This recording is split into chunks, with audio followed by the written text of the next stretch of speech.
স্বাগতম। গল্প বলা শুধু এক শিল্পই নয়, এটি এক অনুভূতি। আর এই গল্প বলাটাকেই এক নতুনভাবে আমরা তুলে ধরার চেষ্টা করেছি। সেই প্রচেষ্টার স্বরূপই আর্টিকনের এই বিশেষ নিবেদন শব্দের ক্যানভাস। আজ আপনাদের জন্য শরদিন্দু বন্দ্যোপাধ্যায়ের লেখা ব্যোমকেশ কাহিনী সত্যান্বেষী। শরদিন্দু বন্দ্যোপাধ্যায়ের জন্ম 31শে মার্চ 1899 সালে এবং মৃত্যু 22শে সেপ্টেম্বর 1970 সালে। বাংলা সাহিত্যে তিনি ছিলেন এক বহুমুখী প্রতিভা। শরদিন্দুবাবুর মনে হয়েছিল বাঙালিরা ডিটেকটিভ গল্পকে খুব একটা গুরুত্ব দেয় না, তাই তিনি ঠিক করেছিলেন এই ধারায় একটা আলাদা ছাপ রাখতেই হবে। আর সেখান থেকেই শুরু ব্যোমকেশের পথ চলা। সত্যান্বেষী ব্যোমকেশ সিরিজের 3 নম্বর গল্প। রচনাকাল হিসেবে পথের কাঁটা প্রথম গল্প হলেও পাঠকদের সুবিধার জন্য সত্যান্বেষীকেই ব্যোমকেশের প্রথম গল্প বলে ধরা হয়। সত্যান্বেষী প্রথম প্রকাশিত হয় 1932 সালে। প্রধান চরিত্রে অতুলচন্দ্র মিত্র, অজিত, অনুকূলবাবু এবং দারোগাবাবু। গল্প পাঠে সোহম, গল্পের সূত্রধার অনিকেত। শুরু হচ্ছে সত্যান্বেষী। সত্যান্বেষী ব্যোমকেশ বক্সির সাথে আমার প্রথম পরিচয় হয়েছিল 1331 সালে। বিশ্ববিদ্যালয় পরীক্ষাগুলো শেষ করে সবে মাত্র বেরিয়েছি। পয়সার বিশেষ টানাটানি ছিল না। বাবা ব্যাংকে যা টাকা রেখে গিয়েছিলেন তার সুদে আমার একলা জীবনের খরচা কলকাতার মেসে থেকে বেশ ভালোভাবেই কেটে যাচ্ছে। তাই স্থির করেছিলাম কৌমার্য ব্রত অবলম্বন করে সাহিত্য চর্চায় জীবন অতিবাহিত করব। প্রথম যৌবনের উদ্দীপনায় মনে হয়েছিল একান্তভাবে বাগদেবীর আরাধনা করে বাংলা সাহিত্যের যুগান্তর এনে ফেলব। এই সময়টাতে বাঙালি সন্তানেরা অনেক ভালো স্বপ্ন দেখে, যদিও সে স্বপ্ন ভাঙতে বেশি সময় লাগে না। কিন্তু ও কথা থাক, ব্যোমকেশের সঙ্গে কি করে পরিচয় হলো এখন তাই বলি।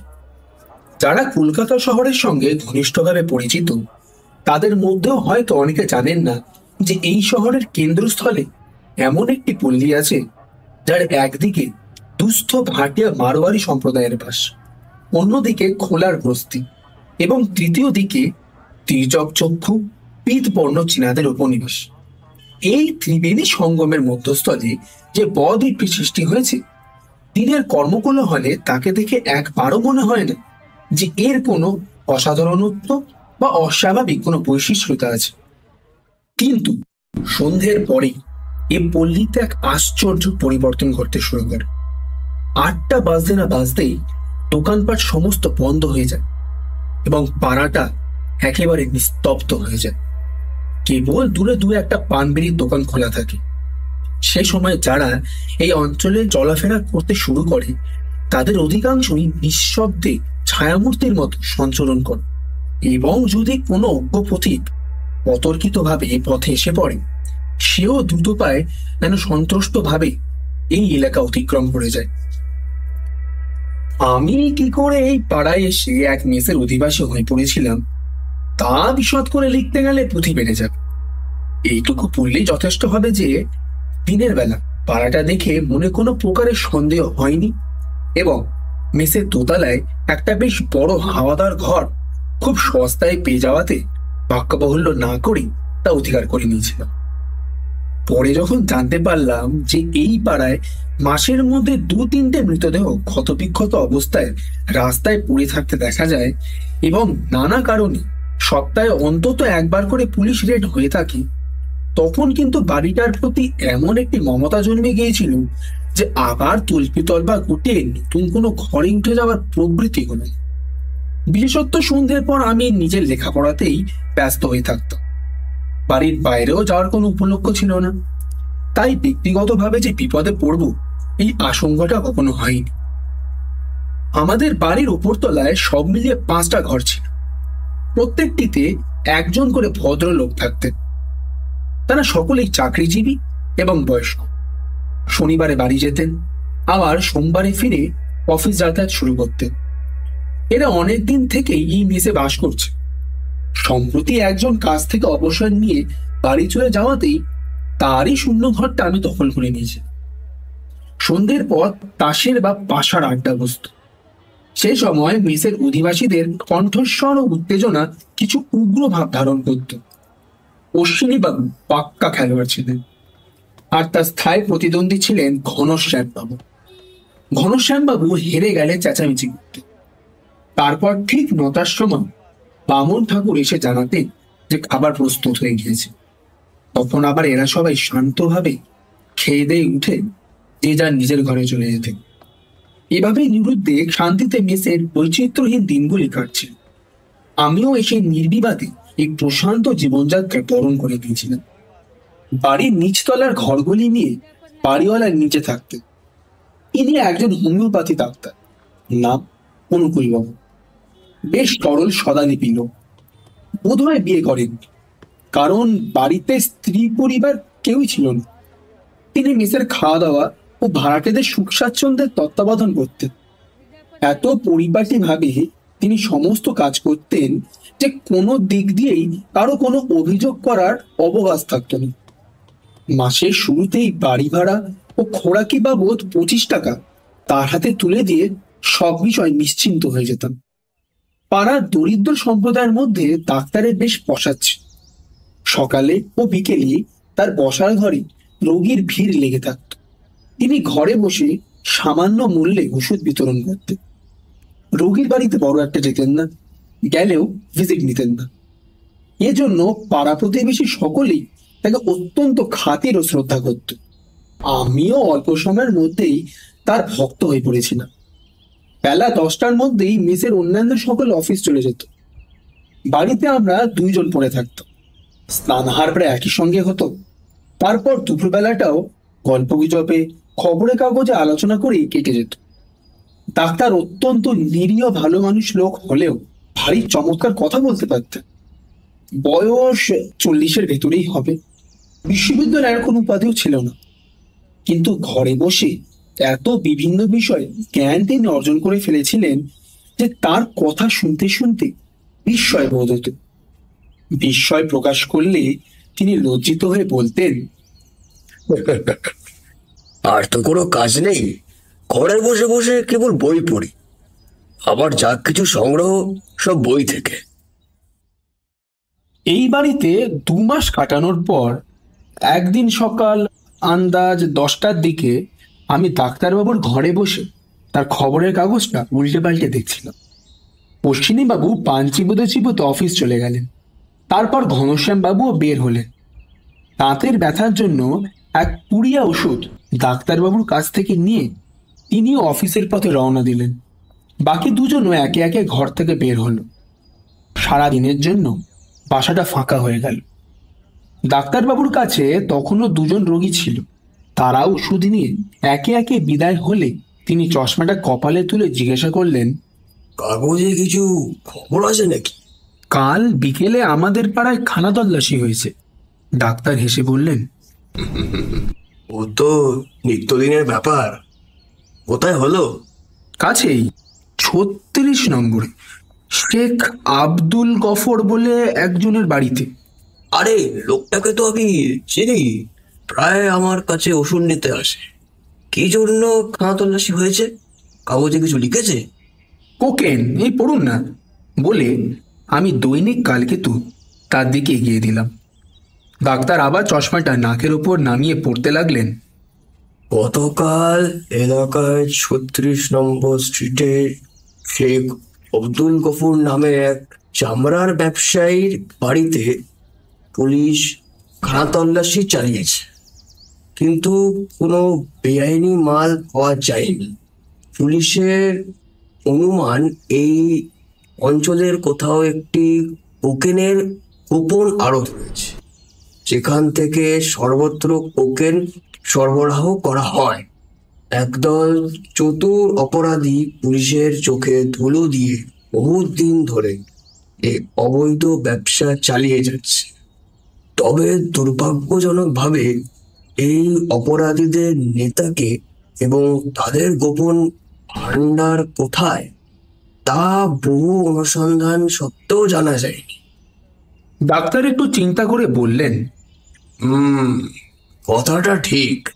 আমারও সন্দেহ হয় কাছাকাছি কোথাও কোকেনের একটা বড় আস্থানা আছে। দু একবার তার ইঙ্গিত পেয়েছি। জানেন তো, নানা রকম লোক ওষুধ নিতে আমার কাছে আসে। আর যাই হোক, যে কোকেনখোর সে ডাক্তারের কাছে কখন লুকাতে পারে না। কিন্তু এই আব্দুল গফুর লোকটাকে আমার কোকেনখোর বলে মনে হয় না, বরং সে যে পাক্কা আফিমখোর এটা জোর দিয়ে বলতে পারে। সে নিজেও এটা গোপন করে না। আমি জিজ্ঞাসা করলাম, আচ্ছা অনুকূল বাবু, এই পাড়ায় এত খুন হওয়ার কারণ কি? ডাক্তার বললেন, এর খুব সহজ কারণ আছে। যারা গোপনে আইন ভেঙে এত বড় ব্যবসা চালাচ্ছে তারা সবসময় আতঙ্কে থাকে। যদি ধরা পড়ে যায়, তাই যদি কোনোভাবে কেউ তাদের গোপন তথ্য জেনে ফেলে, তখন তাকে খুন করা ছাড়া আর উপায় থাকে না।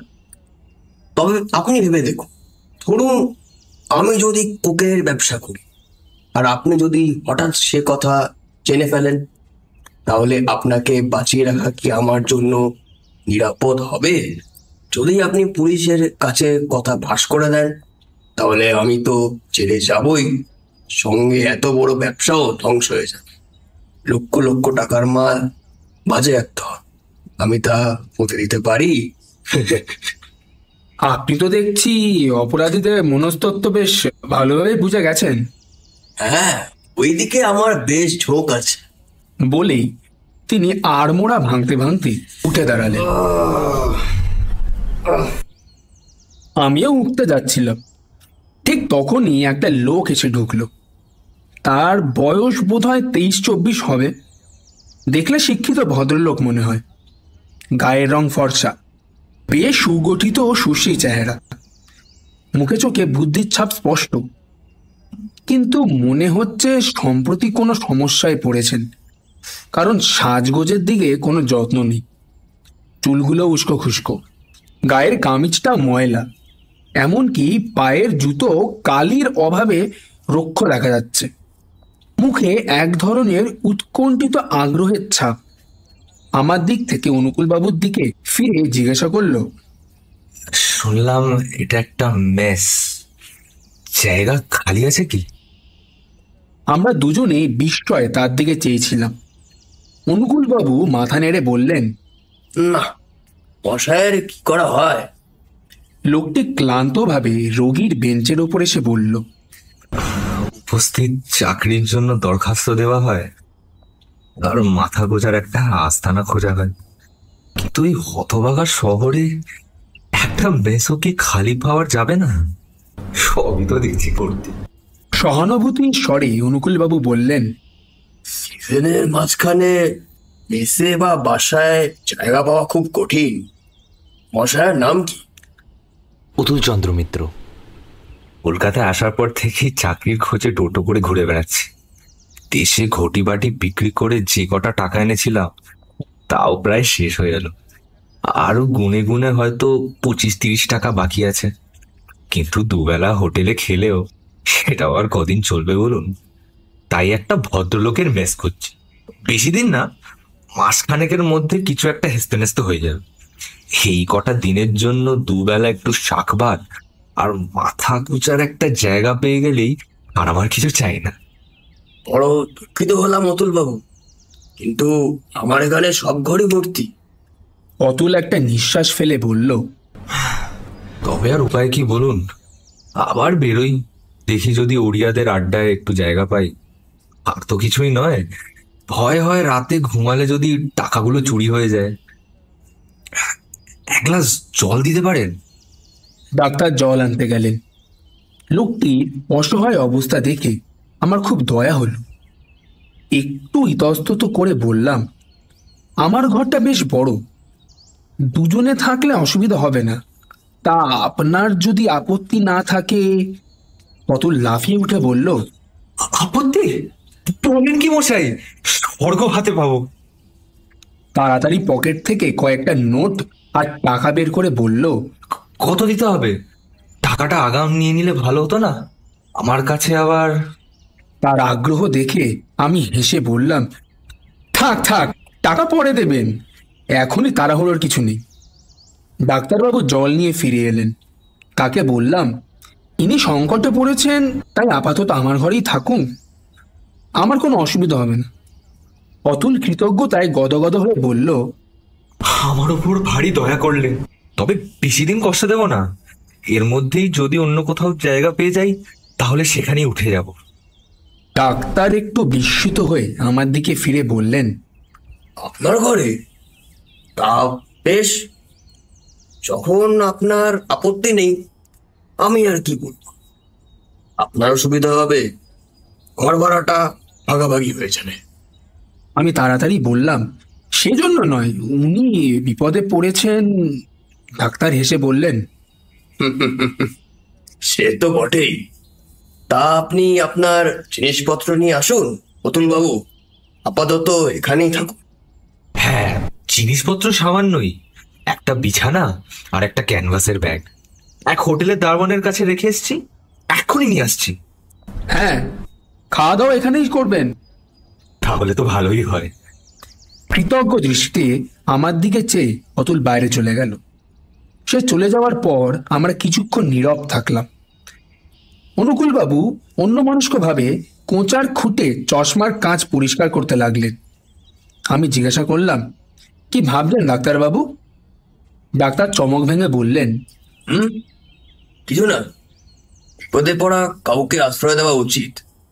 আপনি ভালোই করেছেন। তবে কি জানেন, অজ্ঞাত কুলশীলস্য শাস্ত্রে একটা বচন আছে।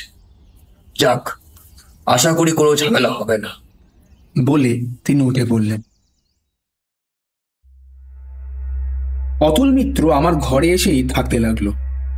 অনুকূলবাবুর কাছে একটা বাড়তি তক্তাপোষ ছিল, তিনি সেটি অতুলের ব্যবহারের জন্য ওপরে পাঠিয়ে দিলেন। অতুল দিনের বেলায় বেশিরভাগ সময় বাড়িতে থাকতো না। সকালে উঠে চাকরির সন্ধানে বেরিয়ে যেত, বেলা 10টা-11টার দিকে ফিরত। তারপর স্নান খাওয়া দাওয়া সেরে আবার বেরিয়ে পড়ত।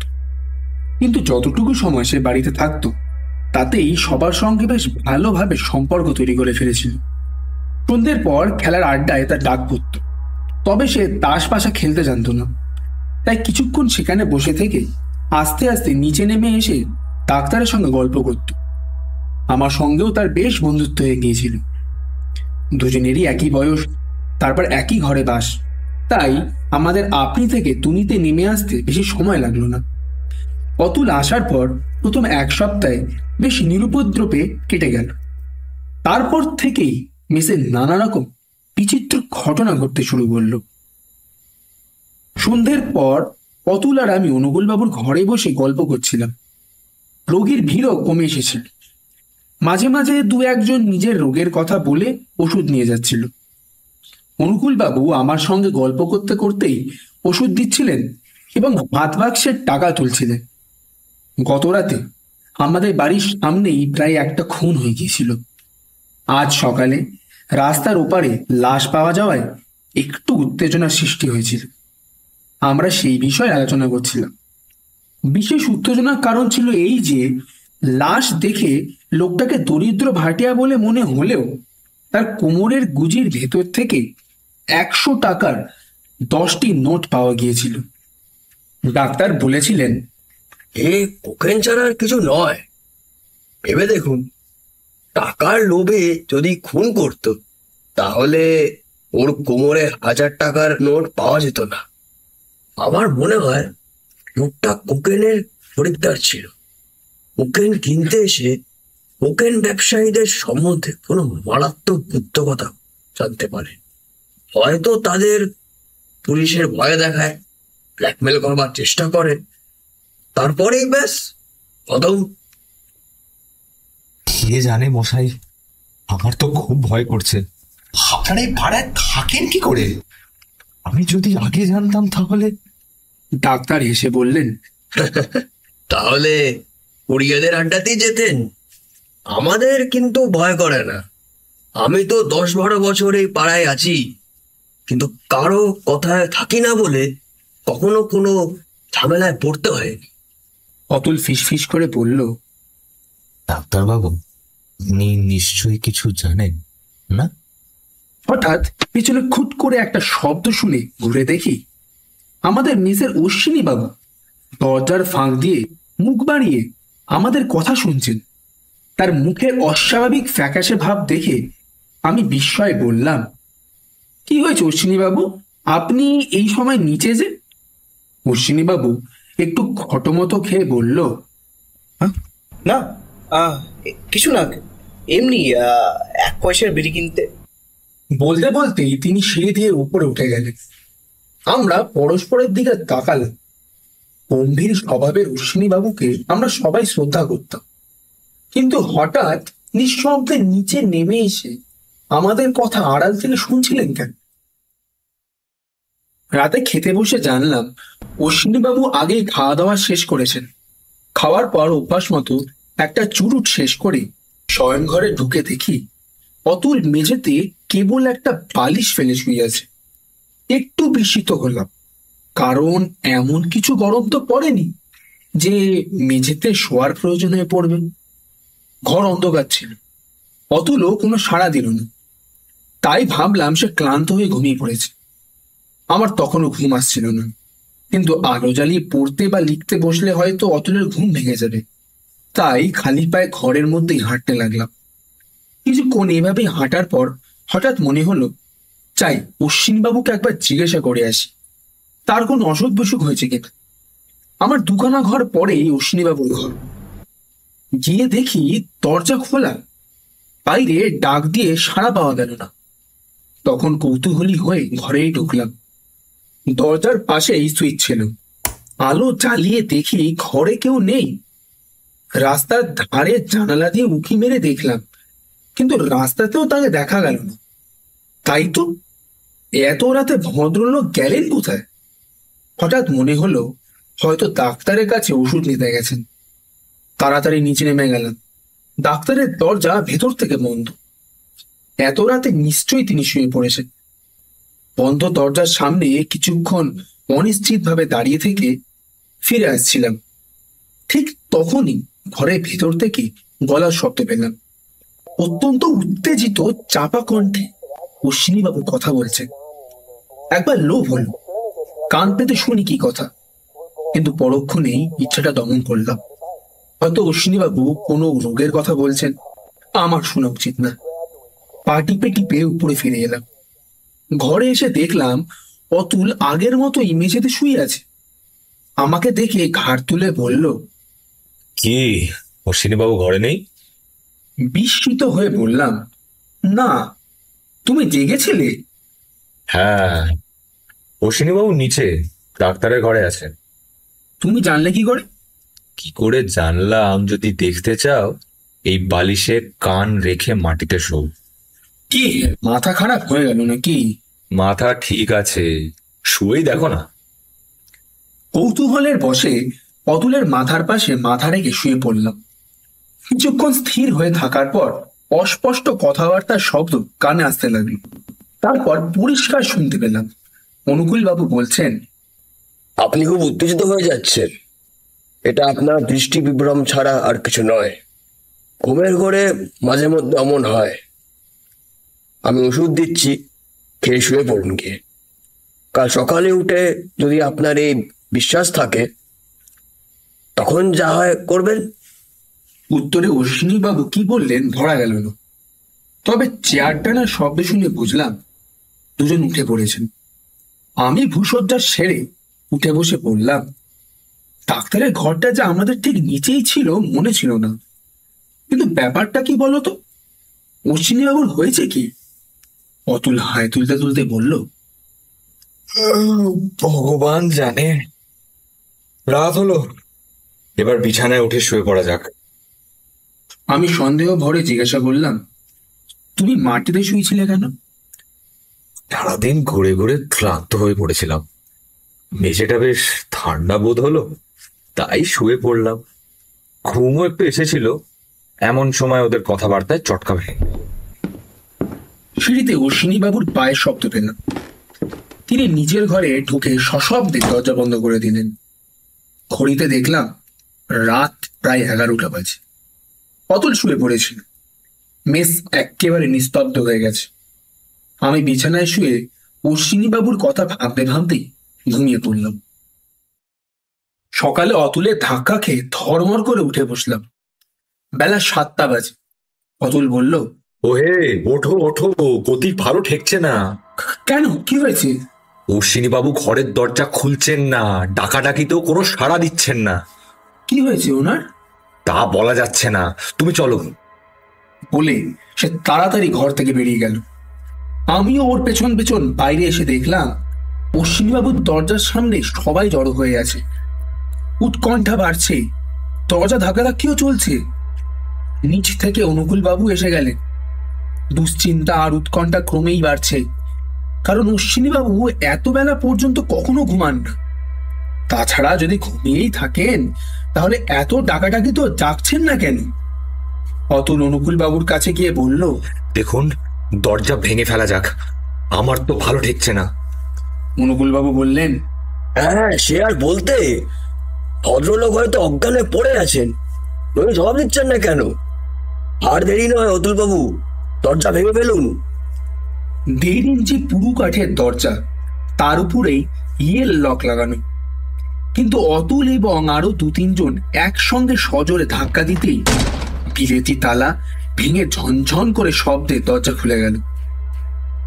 তখন মুক্ত দ্বার পথে যে বস্তুটি সবার সামনে উদ্ভাসিত হলো, তা দেখে বিস্ময় আর ভয় কারো মুখে কথা ফুটল না।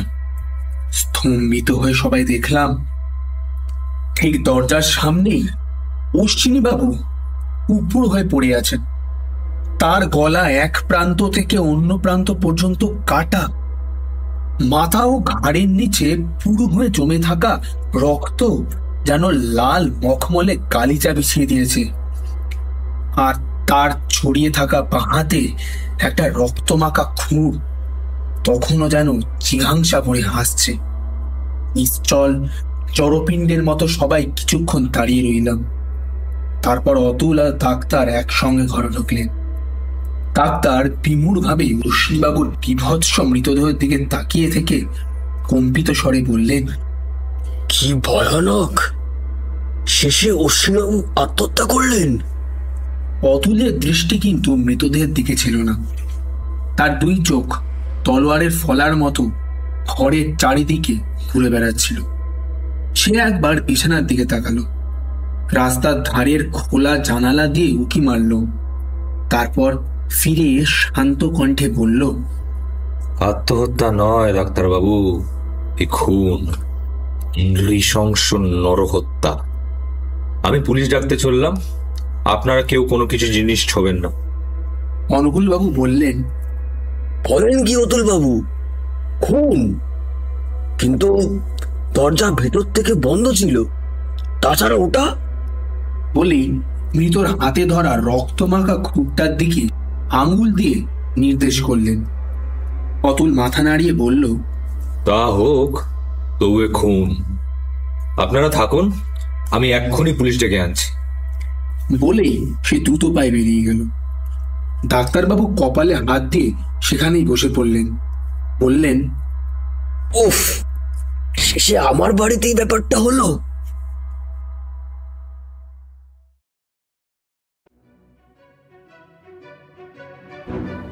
আজ কাহিনী এই পর্যন্তই। অশ্বিনীবাবুর মৃত্যুটা কি সত্যি আত্মহত্যা, নাকি এর পেছনে লুকিয়ে আছে কোনো গভীর ষড়যন্ত্র? এইসব প্রশ্নের উত্তর নিয়েই খুব শীঘ্রই আসছে সত্যান্বেষী 2য় খণ্ড।